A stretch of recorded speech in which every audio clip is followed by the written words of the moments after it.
നമസ്കാരം.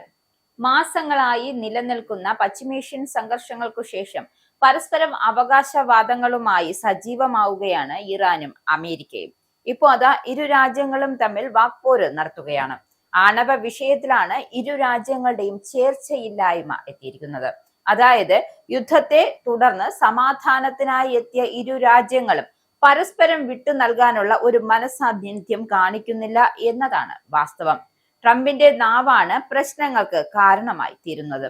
എന്തായാലും പറഞ്ഞു വരുന്നത് ആണവ കേന്ദ്രങ്ങളിലെ അന്താരാഷ്ട്ര ആണവോർജ ഏജൻസിയുടെ പരിശോധനയ്ക്ക് ഇറാൻ വഴങ്ങി എന്ന അമേരിക്കൻ പ്രസിഡന്റ് ഡൊണാൾഡ് ട്രംപിന്റെ പ്രസ്താവനയെ കുറിച്ചാണ്.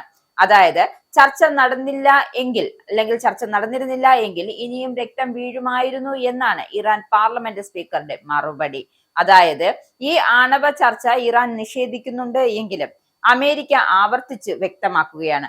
അതിലൊന്നാണ്, അതായത് ആണവ കേന്ദ്രങ്ങളിലെ പരിശോധനയ്ക്ക് ഇറാൻ സമ്മതിച്ചു എന്നതായിരുന്നു ട്രംപിന്റെ ഒടുവിലത്തെ തള്ളൽ.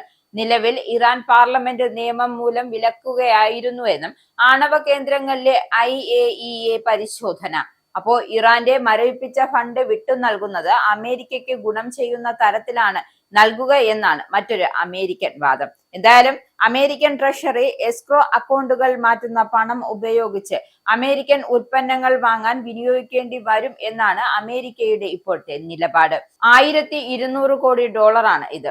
പക്ഷേ പണം എന്ത് ചെയ്യണമെന്ന് തങ്ങൾ തീരുമാനിക്കുമെന്നാണ് ഇറാൻ വ്യക്തമാക്കുന്നത്.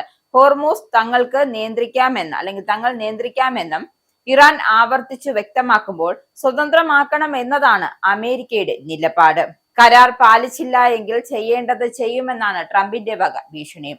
എന്തായാലും ഇറാന്റെ ഫണ്ട് അമേരിക്കൻ ഉൽപ്പന്നങ്ങൾ വാങ്ങാൻ ചെലവാക്കുമെന്നും ആണ് പ്രസ്താവന. എന്തായാലും ഇറാന്റെ ചർച്ചകളെ നയിച്ച സംഘത്തോട് രാജ്യത്തെ എതിർപ്പുയരാൻ ഇടയാക്കിയിട്ടുണ്ട്. അതിനിടെ ഇറാൻ ഗൾഫ് ബന്ധത്തിൽ അതീവ ഗൗരവമുള്ള നിലപാടാണ് ഖത്തർ പ്രധാനമന്ത്രി കൈക്കൊണ്ടിരിക്കുന്നത്.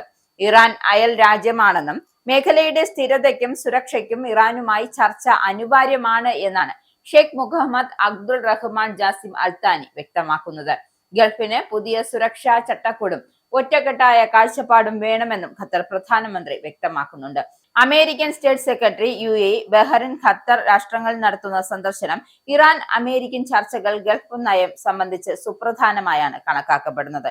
ഇനി എന്താകും, അതായത് ഇവരുടെ നിലപാട്, ആണവ വിഷയത്തിൽ ഇറാന്റെയും അമേരിക്കയും നിലപാട് എന്താകും, ആണവ പരിശോധനകൾ അവരുടെ നിലപാട് എന്താകുമെന്ന് നമുക്ക് വൈകാതെ തന്നെ തിരിച്ചറിയാം.